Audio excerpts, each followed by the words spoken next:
Ya, Sandy, kamu bertahan di dalam badai keuanganmu. Aku yang akan memimpinmu keluar dari badai ini. Asal kamu benar-benar mau menghadapi dengan tanggung jawab, dengan sikap yang benar, dengan sikap yang jujur. Ya, saya akhirnya dipulihkan hubungan saya dengan suami, saudara ya. Jangan udah banyak utang, ribut mulu, berantem terus, makin kering, makin garing, saudara. Makin terus putar-putar di padang gurun.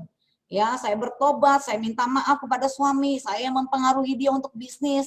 Saya tidak taat, saya tidak tunduk, tapi nanduk dan nyeruduk, saudara ya.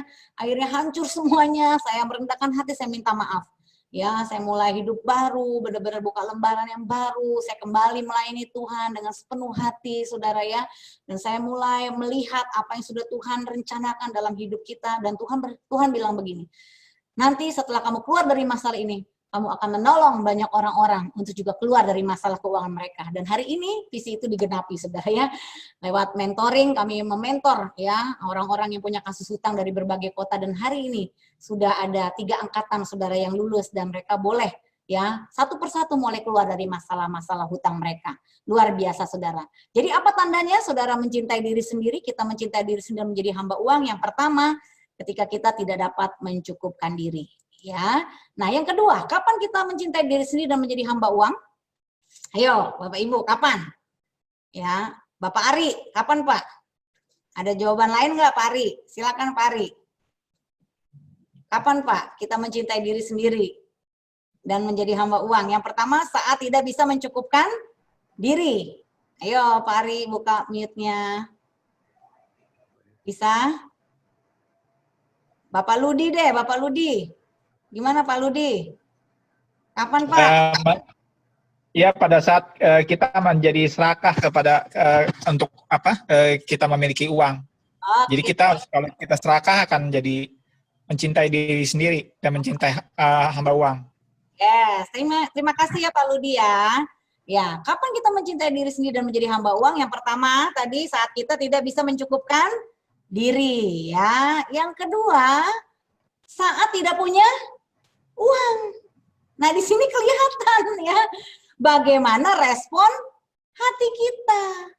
Ya. Aduh, ya. Begitu nggak ada duit, lemes, bangun berat Bu Pendeta. Aduh, darah saya seperti sudah tidak mengalir lagi, ya kan? Saya udah nggak bisa mikir Bu, mau buat apa? Blank, semua blank. Ya. Nah, itu di situ kelihatan. Berarti hidup kita masih dikendalikan uang. Ya, Tuhan melihat respon hati kita di saat kita diizinkan tidak punya uang. Ya seperti saya di saat bangkrut. Baru-baru punya tabungan. Yang ada hutangnya banyak. 15 juta belum kehidupan. Berarti berapa itu yang harus saya dapatkan setiap bulan? Ya kalau secara teori tidak masuk akal Bapak Ibu. Ya, tetapi Tuhan melihat respon hati saya. Pada waktu saya tidak punya uang. Ya, di sini kita belajar ya Bapak Ibu ya dari jemaat di Makedonia. Saya senang sekali jemaat di sini nih ya, 2 Korintus 8 ayat 1 sampai 5. Saudara-saudara, kami hendak memberitahukan kepada kamu tentang kasih karunia yang dianugerahkan kepada jemaat-jemaat di Makedonia. Selagi dicobai dengan berat nih Bapak Ibu ya, berat ini pencobaannya dalam pelbagai penderitaan, tapi sukacita mereka meluap. Dan meskipun mereka apa dikatakan? Bukan miskin, sangat miskin. Namun mereka kaya dalam kemurahan, saudara ya. Jadi bukan berarti kalau kita sangat miskin, artinya kita nggak ada uang, nggak ada tabungan, lalu kita cemungut, cemberut, ya, nggak bisa happy. Enggak, saudara. Jemaat Makedonia mengalami pencobaan yang berat, hidup mereka sangat miskin, tapi mereka tetap bersukacita. Ya, mereka tetap kaya dalam kemurahan. Artinya berarti apa dong saudara? Semiskin-miskinnya orang, kita masih bisa memberi. Ya, karena yang namanya kemurahan itu tidak selalu bentuknya uang. Betul tidak Bapak Ibu? Ya, kita punya hati yang menolong orang, tidak selalu kita memberi uang. Di saat kita tidak bisa memberi uang, ya, kita bisa kaya dalam kemurahan. Apapun yang kita bisa berikan saudara, skill kita, keahlian, ya, dalam hal-hal banyak hal, yang jago masak bisa ngajarin orang masak, sehingga bisa berpartner atau bisa sama-sama buka ya online, bisnis online tentang masakan tertentu, ada yang jual donat, ada yang jual apalagi bakso, ada yang jual empek-empek. Sepupu saya di PHK dari Garuda, dia pramugari Garuda. Ya, Ya, Bapak Ibu tahu sendiri ya, kalau udah standar hidup pramugari, apalagi Garuda, itu lumayan ya gajinya ya. Tiba-tiba di PHK, tidak punya gaji. Ya, tapi saya senang lihat dia, saudara, tidak punya gaji, gajinya tabungannya sudah habis untuk biaya kos, biaya hidup. Ya, tapi karena dia selalu sukacita dan dia mau belajar, ya, akhirnya dia saudara belajar bikin empek-empek, saudara. Dan hari ini kalau saudara lihat di Instagram ada empek-empek Leta, itu sepupu saya. Lumayan, saudara. Mulai laku, setiap hari ada yang beli ya. Lewat Gojek, lewat GrabFood, saudara ya. Ada yang beli, saudara. Dan akhirnya karena dia dalam keadaan di PHK, tidak ada uang, tidak ada tabungan, bingung mau bikin apa, dia tetap bersuka cita, dia tetap bersyukur. Akhirnya Tuhan kasih dia ide, dari nggak bisa jadi bisa. Ya, nah kalau saudara misalkan langsung nggak punya uang, ngeluh, ngomel, berantem, bersungut-sungut, nggak ada berkatnya, Bapak Ibu. Ya, di sini kita belajar seperti jemaat di Makedonia. Ya, aku bersaksi bahwa mereka telah memberikan menurut kemampuan mereka, tuh, menurut kemampuan, bahkan melampaui kemampuan mereka. Ya, dengan kerelaan sendiri, mereka meminta dan mendesak kepada kami supaya mereka juga beroleh kasih karunia untuk mengambil bagian dalam pelayanan kepada orang-orang kudus. Luar biasa hati mereka mencintai Tuhan, saudara ya. Ingin memberi dalam pelayanan, saudara. Ya, mereka tidak ego mementingkan diri sendiri. Dengan kerelaan, bahkan mereka mau memberi, mau memperlengkapi untuk pelayanan orang-orang kudus. Ya, sini lihat, mereka memberi lebih banyak daripada yang kami harapkan. Mereka memberikan diri mereka. Lihat, saudara, yang pertama apa? Memberi diri mereka pertama-tama kepada Allah, kemudian juga ya, kemudian oleh karena kehendak Allah juga kepada kami. Ya, mereka punya hati memberi. Ya, jadi kalau saudara pelit, ya pelit sama hemat tuh beda ya Bapak Ibu ya. Kalau orang berhemat, ya kita harus berhemat, berhitung, tapi bukan pelit. Kalau orang pelit itu sudah tidak hanya bicara orang yang nggak punya uang loh. Orang yang kaya juga pelit tuh ada, saudara. Aduh, pelit, saudara ya. Aduh, mau ngasih ini mikir, ngasih itu mikir, semua ngumpulin harta di bumi. Udah jelas kalau kita ngumpulin harta di bumi, ngengat dan karat, ya akan menghabiskannya. Kita lihat sekarang kan banyak orang-orang kaya, pabrik tutup, ya aset disita bank, waduh, bisnis hancur, saudara. Ya, itu tidak menjamin semuanya, saudara ya. Karena apa? Tuhan menilai, Tuhan menguji sikap hati kita. Bagaimana di saat kita tidak punya uang? Apakah kita tetap punya hati untuk memberi? Ya, bahkan kita juga tetap semangat melayani, ya, tidak hitung-hitungan, tidak upsa, untungnya buat saya apa, tapi kita dengan tulus memberi untuk Tuhan, saudara. Nah, di sini kita lihat, ya, dan ketika aku dalam kekurangan di tengah-tengah kamu, aku tidak menyusahkan seorang pun. Lihat, mental seorang yang benar-benar tidak punya spirit ego, ya, saudara, tidak mementingkan diri sendiri.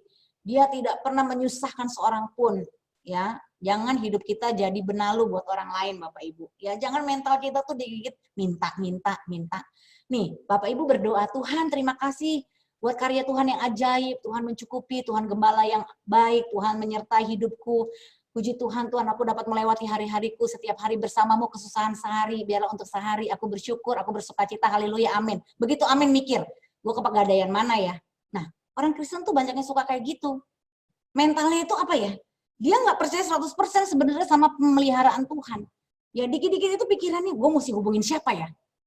Gue mesti minta tolong siapa ya? Padahal udah doa nih, udah amin. Ya, dia salah memprediksikan, salah mengartikan, saudara ya. Yang namanya bagaimana cara Tuhan menolong gitu ya. Saya itu melewati masa-masa sulit. Saudara, selama saya 5 tahun punya hutang dan bayar 15 juta itu, saudara, saya tidak pernah minjem orang, saya tidak pernah minta kepada siapapun. Bahkan jemaat pun tidak tahu kalau saya masih dalam kasus hutang. Setelah kami lunas hutang, baru kami bersaksi. Jemaat kami itu pada kaget, saudara. Aduh, pendeta kami susah, kami tidak tolong. Orang lain susah, kami tolong. Kami tidak mau menggunakan mimbar untuk menceritakan, oh kami punya masalah, sehingga membuat orang tuh kayak terhipnotis, ya tergerak menolong kami. Kami tidak mau memanfaatkan situasi itu, Bapak Ibu. Karena kami sadar, Tuhan itu panggil kami untuk jadi berkat, bukan untuk jadi beban. Ya, saya ceritakan kasus hutang karena kami memang sudah bebas dari masalah hutang, sehingga bisa menjadi kesaksian. Ya, ini spirit yang luar biasa, tidak menyusahkan seorang pun. Ya, dalam segala hal aku menjaga diriku supaya jangan menjadi beban bagi kamu dan aku akan tetap berbuat demikian. Ini mental yang luar biasa. Ya, pokoknya saya punya prinsip, saudara, pantang minta. Ya, nggak boleh anak Tuhan. Anak cucu orang benar tidak pernah minta. Ya, jangan ngutang sana ngutang sini, udah ngutang nggak bayar, sok lupa lagi, ditagih marah. Waduh, banyak anak Tuhan kayak gitu ya. Saudara, akhirnya membuat orang shock ya, saudara. Aduh, lu di gereja lompat-lompat, nyanyi-nyanyi, bahasa roh kenceng banget, kok ngutang nggak bayar. Orang shock loh, saudara. Ya, dan bahkan ini terjadi juga di dunia pelayanan. Ya, termasuk dengan dunia status pendeta, hamba-hamba Tuhan. Ya, yang tidak benar dalam mengelola uang, akhirnya jadi menyusahkan banyak orang. Makanya saya juga kelola uang, saya juga ikut asuransi kesehatan. Ya, saya tidak mau ketika saya sakit jemaat jadi susah, keluarga jadi susah. Saya ikut asuransi kesehatan, dan ketika saya kemarin sama suami juga kena COVID, saudara ya, di awal April kami kan juga kena COVID. Ya, jadi karena kami sudah mengelola, kami mengatur, kami punya asuransi kesehatan, akhirnya semua di backup. Tidak ada satupun yang dibebani, saudara. Itu semua kita harus pikirkan. Jangan dikit-dikit menyerahkan, nanti Tuhan tolong, nanti Tuhan tolong. Ada mujizat, memang benar. Ya, tapi saudara tahu nggak, kenapa sih orang itu mujizat itu ada ketika manusia jatuh dalam dosa. Waktu manusia belum jatuh dalam dosa tuh nggak pernah ada mujizat. Ya, jadi kalau kita kekristenan kita makin dewasa, ya saudara, jangan mental kita dikit pasti ada mujizat, sehingga kita tidak saudara, mengelola dengan bijaksana dengan mengharapkan hanya mujizat Tuhan tolong. Saya percaya mujizat dan saya hidup sampai hari ini juga karena mujizat, saudara. Ya, tapi jangan karena kita mental mujizat lalu kita tidak mengerens, tidak memprepare, tidak mempersiapkan. Ya, jadi kalau kita susah jangan menyalahkan Tuhan. Kata Tuhan, aku kan sudah memberikan ide, memberikan kamu kapasitas, kemampuan untuk mengelola. Dipercaya, setia dari hal kecil, maka aku akan tambahkan kepadamu perkara-perkara yang besar. Itu kan sudah prinsip, saudara. Apa yang kita tabur, kita akan tuai. Ya, kita kembali ke prinsip koridor bagaimana kita harus belajar menjadi pengelola, ya, bendahara yang dapat dipercaya, saudara. Ya, ini di sini. Jadi tidak punya uang adalah cara Tuhan agar kita bisa apa, saudara? Yang pertama, rendah hati. Ya, sadar. Anak yang bungsu itu nggak akan kembali kepada Tuhan kalau nggak kelaparan. Karena dia lapar, mau makan sisa ampas makanan babi pun nggak dibolehin, dia ingat di rumah bapaknya banyak makanan. Ya kan?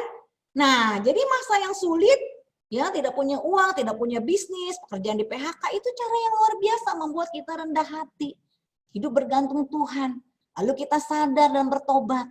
Ya, setelah sadar dan bertobat bukannya pasif, ya. Bangun tidurku terus mandi, lalu tidur lagi, boro-boro mandi, ya, tidur lagi, nggak doa. Ya, saya tuh ngadepin loh beberapa orang di kasus pandemi ini, saudara. Udah nggak ada kerjaan, ya, bangun tidur bukannya action apa, atau nggak, saudara, malah main game. Jadi akhirnya main game tuh sampai jam 2 pagi, tidur bangunnya siang, saudara. Nanti nonton drakor, aduh Tuhan tolong, saudara. Terus mau berdoa pagi siang malam, Tuhan berkati hidupku, ya mana mungkin, lu malas, kata Tuhan kan jelas, lu nggak kerja lu nggak usah makan, ya kan?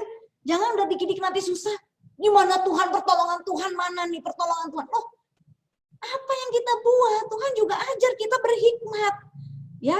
Jangan malu juga kerja udah susah milih-milih, ya. Saya bilang sama jemaat, mau jualan apa pokoknya kita halal.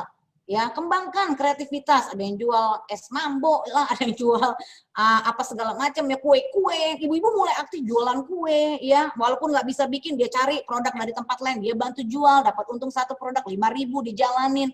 Di situ ada berkatnya, Tuhan tambahkan, saudara. Ya kalau cuma males-malesan, bangun tidur aja males siang, udah bangun tidur kerjanya game lagi atau main sosmed terus, nggak pakai pikiran untuk ide-ide yang baru gitu loh. Ya akhirnya apa ya? Nggak ada potensi yang berkembang. Ya di masa sulit Tuhan ajar kita memunculkan potensi dalam diri kita yang tersembunyi.